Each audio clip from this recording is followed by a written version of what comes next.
What's up everyone? My name is Josh and this is Josh Unboxed, and welcome back to the Daily Grind, a video series in which I talk about particular cards, plays, strategy, and news and how it affects the overall sports card market. In other words, I'm just trying to find a way to help us navigate through the craziness that is the sports card market today, and also to help us make much more sound purchasing and selling decisions. And boy, we got some big news today. I was going to talk about like the recent trade news, like with Matthew Stafford going to the Rams, Nolan Arenado going to the Cardinals, George Springer going to the Blue Jays. But this piece of news just blows all of that out of the water. Like, I don't even want to talk about that. I want to talk about this. And that is the recent sale of the 1986 Fleer Michael Jordan PSA 10 at Golden Auctions. Two of them sold for $780,000.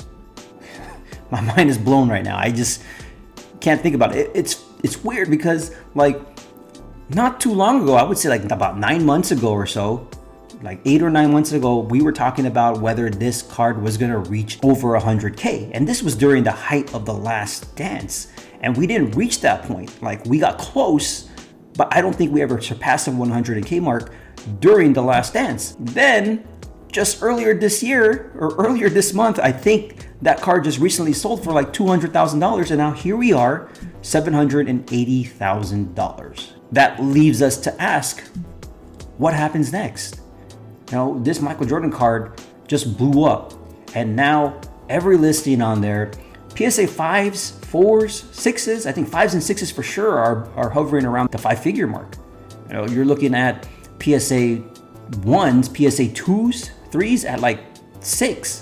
It's crazy right now. It's like everything just rose up, and it's getting to the point where me personally, I'm thinking that maybe this card is now unattainable, when a month ago or so, I could have probably gotten the card if I would have focused on it. Now, what is the reasoning behind this card going for 780K?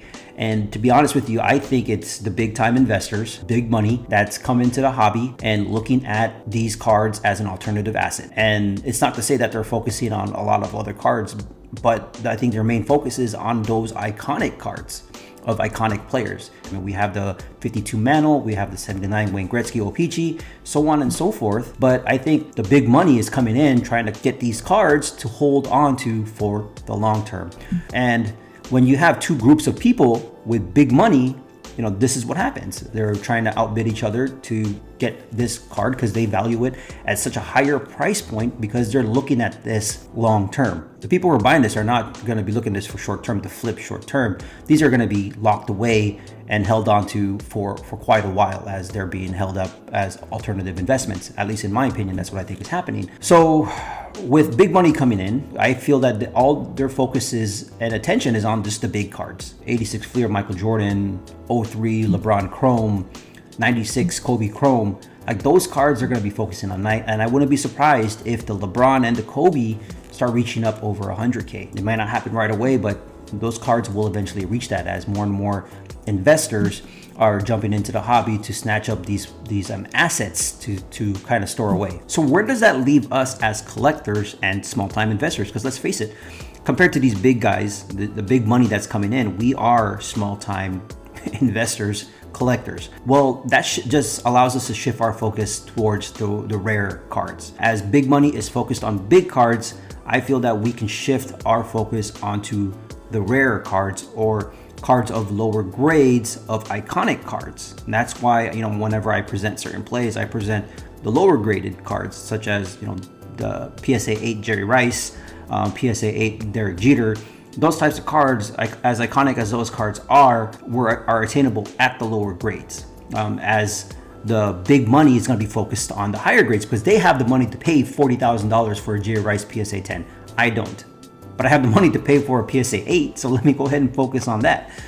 Same thing with the Jeter. They have the money to buy a 6-figure Derek Jeter PSA 10, but I don't have the funds to buy that. But I have the funds to purchase the lower grades, the 7s and the 8s at the time. In terms of strategy, I think it's time for us to shift our focus from the iconic cards in high grade to the rare cards as well as the iconic cards in a lower grade. I think that's a sound strategy because demand will increase as more big money comes in, as they're snatching up the 10s, they're snatching up the 9s. You know, where does that leave us as small time collectors, investors, to focus on the lower graded stuff, the 8s, you know, in some cases the 9s, the BGS 8.5s.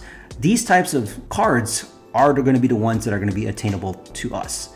And I see the shift focusing from PSA 10s, especially with these vintage cards, to PSA 8s, BGS 8.5s, PSA 9s, if the value is there. FOMO will kick in. I mean, I'm not gonna lie, I got some anxiety once I saw that $780,000 sale of the Fleer Michael Jordan, thinking to myself, oh man, I gotta get that card now before it starts going up. I do feel that personally, eventually I will get that card, whether it's a PSA 1, 1.5, 2, whatever. I'm gonna get that card. I'm just gonna work at getting it. However, in the meantime, my shift on focus is going to be towards the rare and older, lower graded cards that are attainable in terms of vintage.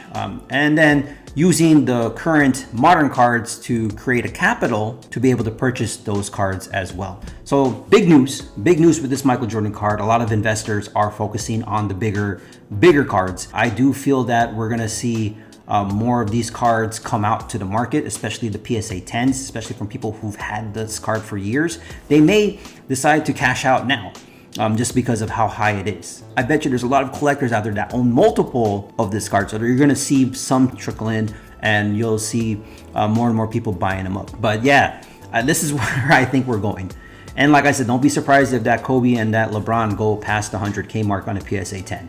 I wouldn't be surprised if that happens at all. But like I said, this is an opportunity to kind of have a paradigm shift. Instead of focusing on the big PSA 10 cards, maybe we could focus on those big cards in lower grades and focus on like rarer cards such as the Scoring Kings, Michael Jordan, any other rare numbered cards to kind of focus and hold long term. So I guess that's it. This is just my thoughts. This is just my opinion. I hope you guys found some value in this. If you did, go ahead and hit the thumbs up button. If you haven't subscribed yet, please consider subscribing. I do videos on a daily basis.